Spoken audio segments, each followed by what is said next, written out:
ደብረ ዘይት አብዛኛውን የወይራ ዛፍ ስለሚበቅልበት በዚያ ነው። ደብር ማለት ተራራ፣ ዘይት ማለት ወይራ። ደብረ ዘይት ማለት የወይራ ተራራ ማለት ነው። የወይራ የሀገራቸው ዘይት የእስራኤል ዘይት ይበላል። የእኛ ሀገር ወይራ አያፈራም። የእነሱ ሀገር ፍሬ ግን እኔም በአጋጣሚ አይቼዋለሁ። እግዚአብሔር ፈቅዶ ሄጄ ኢየሩሳሌም ወይራው ፍሬው ይበላል። ያ ደግሞ ተጨምቆ ዘይት ሆኖ የወይራ ዘይት የሚባለው የሚገኝበት ልዩ ወይራ ነው። ያ ወይራ በበዛበት አካባቢ ክርስቶስ ዛሬ ተቀምጦ አስተማረ። ወይራ ጽኑ ነው፣ ጽናት ይኖራችሁ ማለቱ ነው። ከወይራ ዘይት ይገኛል። ዘይት የፍቅር ምሳሌ ነው። ፍቅር ይኖራችሁ ማለቱ ነው። እንደዚሁም ሁሉ ክቡድ ይሁኑ፣ ክቡዳን ሕሊና ሁኑ፣ ብርቶች ሁኑ፣ ጽኑዓን ሁኑ ለማለት ነው። ዘይት መብራት ይሆናል። እናንተም ብሩህ ሕሊና ይኖራችሁ፣ ጨለማን የጨለማ ስራ ኃጢአትን አትውደዱ ማለቱ ነው። ዘይት ለመስዋዕትነት ለቤተ ክርስቲያን ይቀርባል። እናንተም ሰውነታችሁን መስዋዕት አድርጉት ለማለት በዚያ አካባቢ ተቀመጠ። በዚያ ሲቀርብ ጌታችን መድኃኒታችን ኢየሱስ ክርስቶስ ወቀርቡ አርዳኢሁ እንተ ባሕቲቶሙ፣ ደቀ መዛሙርቱ ቀረቡና እንዲህ አሉት፣ ምን ትታምሪሁ ለሕልቀተ ዓለም፣ አንተ ትመጣለህ ይህን ዓለም ለማሳለፍ። ይህን ዓለም ለማሳለፍ ስትመጣ ምልክቱ ምንድን ነው? አንተ ስትመጣ ዓለም ሊያልፍ የመቃረቡ ምልክቱ ምንድን ነው ብለው ሐዋርያት ጌታን ጠየቁት።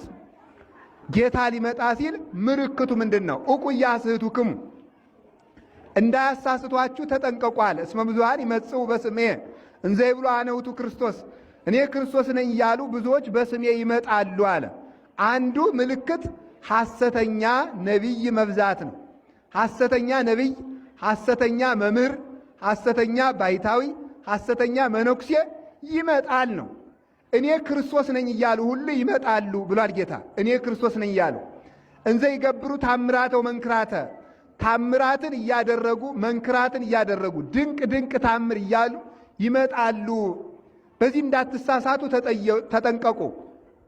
ሐሰተኛ ክርስቶስ አሁን ቀጣይ ክርስቶስ ይመጣል። የውሸት ክርስቶስ ክርስቶስ ከድንግል እንደተወለደ ከድንግል ሴት ተወልጃለሁ የሚል ይመጣል። አሁን በእስራኤል ማለት ያ ሲመጣ ምን ያደርጋል መሰላችሁ? ያ ሲመጣ ፀሐይን በአንድ እጁ ጨረቃን በአንድ እጁ ይዞ ነው የሚመጣ። በአንድ ቀን ዘር ዘርቶ፣ በአንድ ቀን አብቅሎ፣ በአንድ ቀን አጭዶ፣ በአንድ ቀን ወቅቶ፣ በአንድ ቀን ፈጭቶ፣ በአንድ ቀን ጋግሮ በሉን የክርስቶስ ነኝ ጥገቡ የሚል ይመጣል። ያንን ብናይ እኛ ሃይማኖታችን አንክድም ተብሎ ቢጠየቅ በጣም አስቸጋሪ ነው። እኔ አሁን እኔና እናንተን የዚህ ዘመን ክርስቲያን ወስጄ ከዚያ ዘመን ጋር ወስጄ ሳሳየው እውነት ግን እንደዚህ ያለ ሰው ቢመጣ ግን ይሄ ሕዝብ ግን ይሰማናል እላለሁ። አሁን አንድ ሰው ፀሐይን በእጁ ይዞ ቢመጣ ሰው ያ ሰውዬ ውሸት ነው ምን ትሉኛላችሁ እናንተ? ይኸው ቀንተው አትሉኝም? አባ ቀንቶ ነው ብላችሁ በድንጋይ ነበር የምትሉኝ። እንደዚህ ያለ ሰው ቢመጣ ማለት ነው። በእስጢፋኖስ ዘመን ሰዎች ምን አደረጉ? አሁን ሕዝቡ እዚህ ውስጥ ያላችሁት ሰምታችሁ አክብራችሁ ጊዜያችሁን ፈሽታችሁ እያስቀድሳችሁ እየተማራችሁ ነው። ችግራችን ግን ምን መሰላችሁ? ሌላ ሰውም ሊወስዳችሁ ቢመጣ ደግሞ ፈቃደኞች መሆናችሁ ነው። ታምር የሚያደርግ ሰው በእስጢፋኖስ ዘመን አንድ ጠንቋይ ነበረ እና ምን አደረገ? እኔ ታምር አደርጋለሁ፣ የእስጢፋኖስ ሃይማኖት ውሸት ነው አለ። ምን ታደርጋለህ ሲባል በሬውን በጆሮው እፍ ሲለው በሬው ከሁለት ተሰነጠቀ። ከሁለት ሲሰነጠቅ አሃ አምላክ ይሄ ነው ብለው ጠንቋዩን ተከተሉ ሰዎቹ። ከዚያ በኋላ ደግሞ ተመልከቱ፣ ቅዱስ እስጢፋኖስ ደግሞ በሬውን ከሞት አስነስቶ ጠንቋዩን እያባረር ካምጣው አለው። እያባረረ ሲያመጣው ደግሞ አይ አምላክ የእስጢፋኖስ አምላክ ነው ብለው ደግሞ እንደገና ወደዚህ ተለወጡ ማለት ነው። ስለዚህ ታምራት ይደረጋል። ሐሰተኞች ነቢያት ይመጣሉ። አሁን ብትሰሙ በጣም ድንቅ ትላላችሁ። በስልክ ክርስቶስን የሚያናግሩ ሰዎች መጥተዋል። እንግዲህ እግዚአብሔር ያሳያችሁ። ለኢየሱስ ልደውልላችሁ ነው የሚሉ ነቢያትን የሚሉ መጥተዋል። አይታችሁ እንደሆነ ማለት ነው። ደውለው ሄሎ ኢየሱስ የሚሉ ነቢያት ኢትዮጵያ ውስጥ አሉ። እንግዲህ እግዚአብሔር ያሳያችሁ።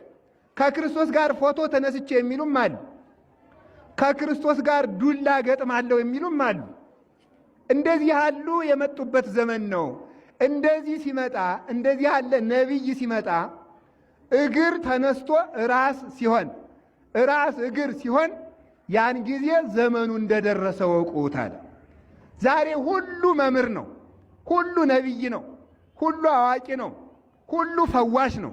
የት ተማርክ የሚለው የለ፣ ማን አስተማረ የሚለው የለ፣ ስንት ዓመት ጸለይክ የሚለው የለ፣ ስንት ዓመት ዋሻ ውስጥ ኖርክ የሚለው የለ፣ ስንት ዓመት ደከምክ የሚለው የለ፣ ክህነት ማን ሰጠህ የሚለው የለ፣ መምህሮች እነማን ናቸው የሚለው የለ ምን የለ። ዝም ብሎ የሚከተል የዋህ ሕዝብ ስላለ፣ በገፍ የሚያጨበጭብ ሕዝብ ስላለ ሁሉ ቅዱስ፣ ሁሉ ነቢይ፣ ሁሉ ባይታዊ ሆኗል። እንደዚህ ያለ ዘመን ሲመጣ ተጠንቀቁ፣ እንዳያስቷችሁ ተጠንቀቁ። እግዚአብሔር ከክፉ ነገር ይጠብቀን።